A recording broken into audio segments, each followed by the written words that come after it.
Колыбели Томила, и сегодня мы будем готовить с вами блюдо из грузинской национальной кухни, называется пхали.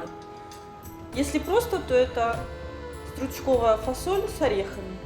Нам для этого понадобится сама стручковая фасоль, можно взять замороженную, в магазинах продается, потому что свежую у нас найти трудно, не как в Грузии, а замороженную можно взять. Вот. Грецкие орехи, нарубленная зелень заранее, чесночок, гранат, перец, традиционная приправа в Грузии хмели сунели и сушеная кинза.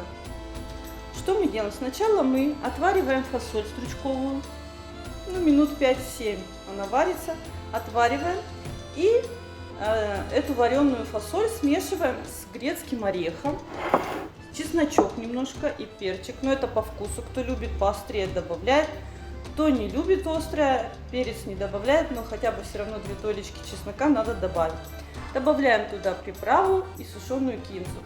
Все это через мясорубку пропускаем, и у нас получится, вот туда же добавляем зернышки граната, и у нас получится вот такая вот однородная масса.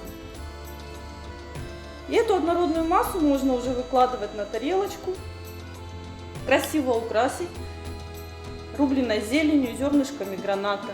И у вас получится прекрасное блюдо к праздничному столу. Выглядит вот так. Приятного аппетита!